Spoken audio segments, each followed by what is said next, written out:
Guys, I'm gonna discuss the price action of today. I didn't take a trade, which I'm going over, which I'm gonna explain. And yeah, let's just go over the price action because we did form a valid accumulation on BTC with an incredible shit time displacement, but it was indeed valid, as you could have seen on some channels on X. And I was watching this range, of course, and I was watching USDT in confluence with that potential trade. But the thing was, we didn't take out the range high and formed a distribution right there. We didn't take out the range high, which means, as you know, this is gonna be liquidity. So this is gonna be liquidity, and you have to take out that range high for a potential confluence on BTC.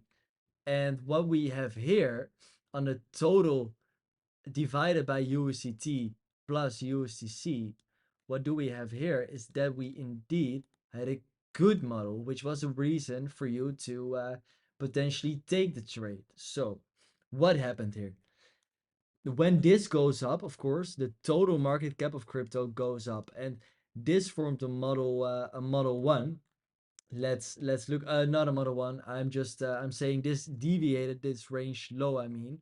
So the range was from low to high was this, and it deviated that range low. So this did deviate it, and USDT didn't deviate it. So what do we have here on BTC USD divided by the USDT dominance chart? Let's chart it as well, because right here we had a range as well, which also did deviate this range low, went higher, went back for a retest right there, and went higher. But this tap for a potential Wyckoff was not the best step to use. So that's why I also didn't take the trade. But the good thing is that both range lows were taken out. This one is tripping right now, but when oh, it was tripping right here. I'm gonna chart it. Boom. In the 1 minute, you can see this had a model one. How can you see that it had a model one? You draw your range, and there was no structure here. So there even was, and of course, you would think you would have to draw it from high to low, but when you go on a higher time frame, you can see it's a bit different. So you can draw it indeed from low to high, because this chart is like a bit weird because the wick is here on the lower time frame, but otherwise it's not. So you have your one, you have your two, and you have your three, which broke structure right there. So that could have been a confluence with this retest. Bitcoin also had that retest. What would have been the tab 3 POI? Because you of course have your tab 1, you have your tab 2, and now you're watching for tab 3 for a potential Wyckoff model to take it, right? Here's your entry.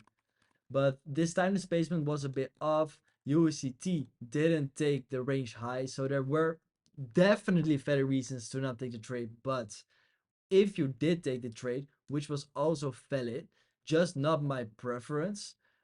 I personally would have waited for this demand zone, but when we zoom in, you can see this move up, going down, leaving an inefficiency, boom, which it perfectly came in.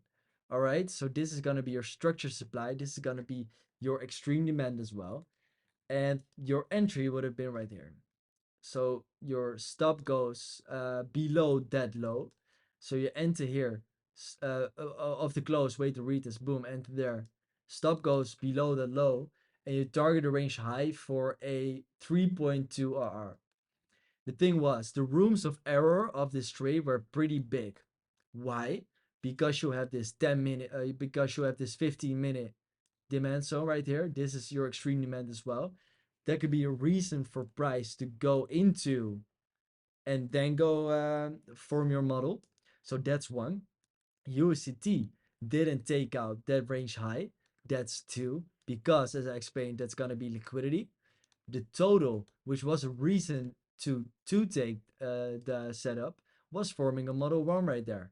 So total against the stablecoins combined was forming a model one, which just reached its target, by the way. And BTC divided by USDT dominance also did take out this range low and did form a good low with your one, with your two, with your three. So when you combine that, this was a good low. This was your model one. That could be a reason to, yes, take the trade. Personally, I didn't take the trade because I like to view it like, if this was my only trade I could take this week, would I take it? For me personally, the answer was just no. But if you're a bit more risk on, you're playing with profits, for example, yes, this was totally a valid trade. You were leaving demand right here behind, which was also very good. Like, you broke structure with an aggressive candle. You were leaving liquidity, you were leaving demand behind, which is amazing, amazing, because when this is going to fill, when you think it's going to fill, like, it's go lower, it mitigates the demand and goes higher. You have a protection of your stop loss, which is there. So your stop loss is protected by this demand, you know? And there still is a room of error to go lower, which was the reason for me not to take it, combined with all the other reasons. But yeah, of course, totally valid. Where would my first CP be? Right here. This would be my first CP. Why? Because this is literally your first move up before going down, leaving inefficiency. As I always say, this is your liquidity point. What's also a TP right here, this supply could also have been your TP, and the rest, when you're just de-risked, I would just take it for higher. But the data is telling some amazing stuff as well. You're breaking structure right now as well, trying to break structure, which could also be a reason to take a profit. So yeah, I hope you learned a lot from this other video than usual, because I just went over the price section of the market today. And join the gulag. Maybe you can still join the circle. There are still places left. We are monitoring a lot of people. So yeah, let's go, guys. See you on the next video. Ciao, ciao.